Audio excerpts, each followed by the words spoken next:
Assalamualaikum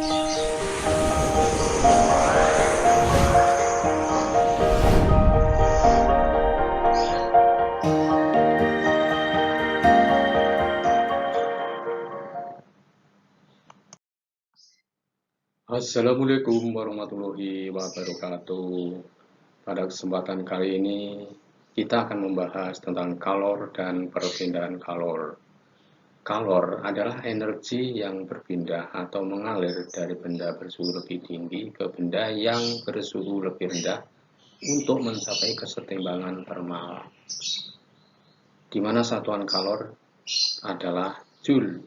1 Joule sama dengan 0,24 kalori, 1 kalori sama dengan 4,2 Joule. Kalor jenis adalah banyaknya kalor yang dibutuhkan untuk menaikkan suhu sebesar 1 Kelvin pada 1 kg benda. Dimana rumusnya C sama dengan Q per M delta T. C sama dengan kalor jenis, Q energi kalor, M massa benda, delta T perubahan suhu. Kalau kapasitas kalor adalah banyaknya kalor yang dibutuhkan untuk menaikkan suhu sebesar 1 Kelvin, di mana C sama dengan Q per delta T, sama juga dengan M kali C kecil ya, di mana C kecilnya itu kalor jenis, C besarnya kapasitas kalor.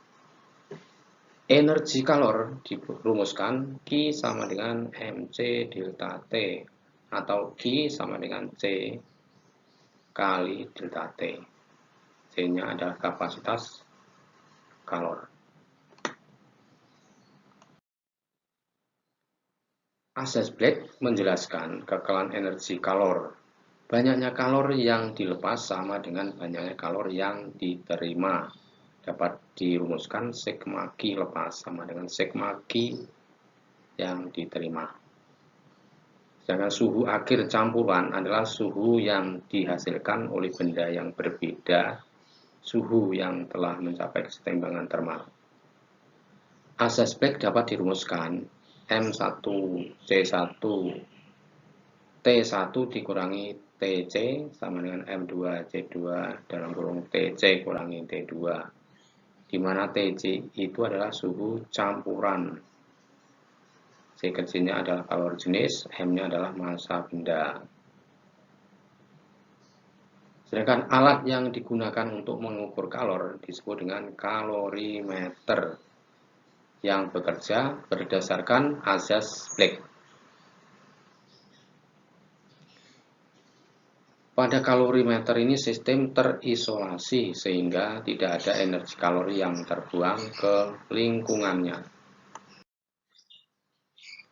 Kalor dapat menyebabkan perubahan wujud, peleburan yaitu proses perubahan zat cair menjadi zat padat, pembekuan proses perubahan zat padat menjadi zat cair, penguapan proses perubahan zat cair menjadi gas, pengembunan proses perubahan gas menjadi zat cair, pengkristalan atau deposisi adalah proses perubahan gas menjadi zat padat, penyubliman proses perubahan zat padat menjadi gas.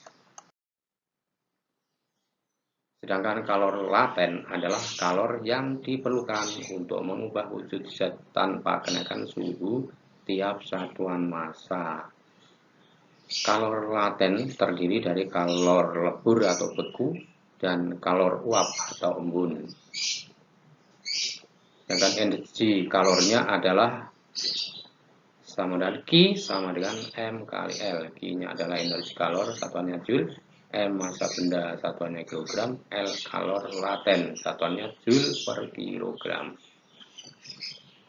Pada perubahan wujud air dari es menjadi uap terjadi peleburan dan penguapan. Yang pertama yaitu penguapan air terjadi di permukaan air pada suhu sembarang. Yang kedua, mendidih adalah peristiwa penguapan di seluruh bagian air terjadi pada suhu 100 derajat Celcius pada tekanan 1 atmosfer. Yang ketiga adalah tekanan mempengaruhi titik didih dan titik beku air. Tekanan berbanding lurus dengan titik didih dan berbanding terbalik dengan titik beku air. Ini adalah grafik perubahan wujud air dari min 10 sampai 0 itu adalah menjadi padat ya. Q1 sama dengan MC delta T1. Sedangkan dari 0 ke 0 adalah melebur ya. Q1 sama dengan ML1. Q2 dari 0 sampai 100 itu adalah mencair. Q2 sama dengan MC delta T2. Terus dari 100 itu adalah menguap. Q sama dengan ML uap. Dari 100 ke atas menjadi gas, di mana Q sama dengan MC delta T-nya. Maka Q total bisa dijumlahkan Q1 ditambah Q2 tambah Q3 Q4 Q5.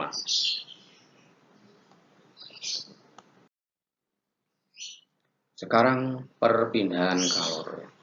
Kalor berpindah menurut 3 cara, yaitu konduksi, konveksi, dan radiasi.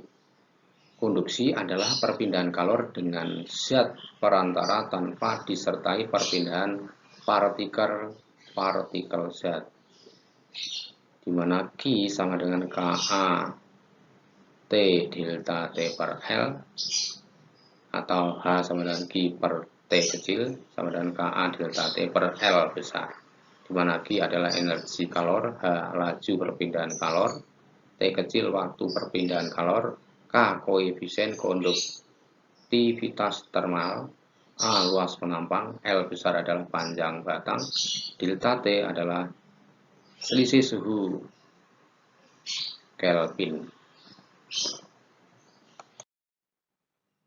Berikutnya adalah konveksi, adalah perpindahan kalor dengan zat perantara dengan disertai perpindahan partikel zat, di mana Q sama dengan HA T kecil kali delta T per L, atau sama dengan H sama dengan Q per T kecil sama dengan H A delta T per L besar. H adalah koefisien konveksi, A luas penampang, L panjang batang, delta T perubahan suhu. Berikutnya, konveksi terjadi pada zat yang merupakan fluida, yaitu air atau gas. Konveksi terjadi akibat perbedaan massa jenis. Nah, jenis-jenis konveksi adalah satu, konveksi alamiah terjadi akibat perbedaan massa jenis. Contohnya, pemanasan air, ventilasi udara, cerobong asap, angin darat, dan angin laut. Terus yang kedua adalah konveksi paksa. Itu terjadi akibat adanya tambahan seperti peniupan atau pemumpaan zat yang dipanaskan ke suatu tempat. Contohnya radiator mobil, pengering rambut, lemari es.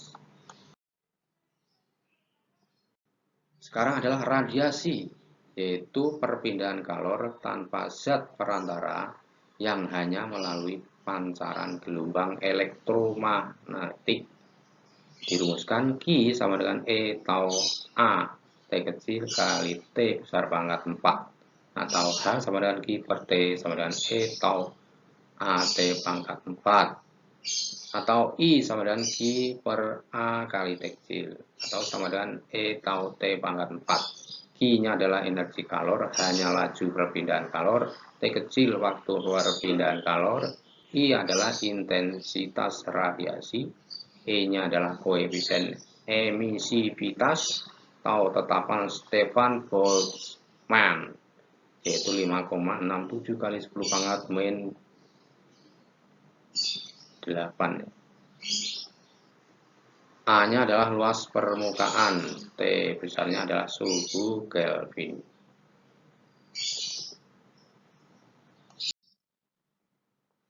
Radiasi dipancarkan oleh seluruh benda yang memiliki suhu dan dipengaruhi oleh warna permukaan.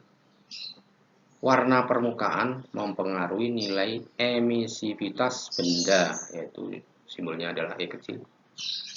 Nilai emisivitas benda berkisar antara 0 sampai 1. Untuk warna hitam memiliki nilai E sama dengan 1, yang merupakan penyerap dan pemancar kalor yang baik.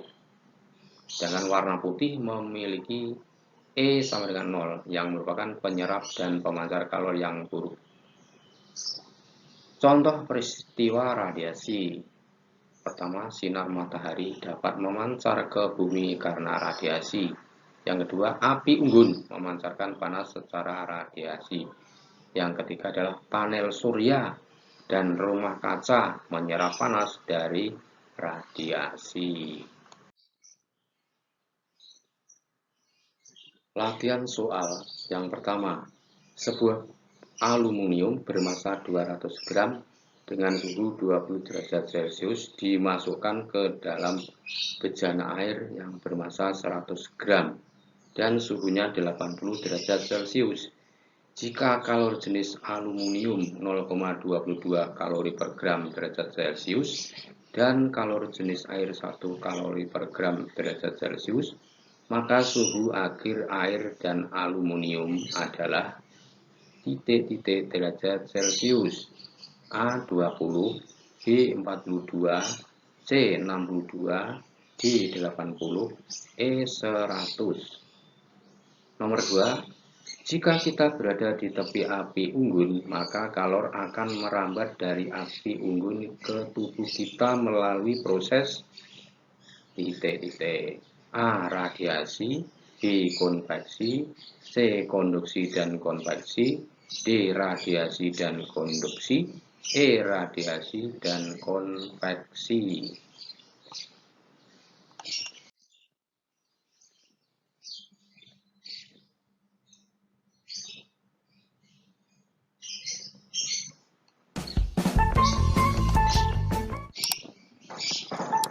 Salam sehat, salam fisika, tetap semangat. Wassalamualaikum warahmatullahi wabarakatuh.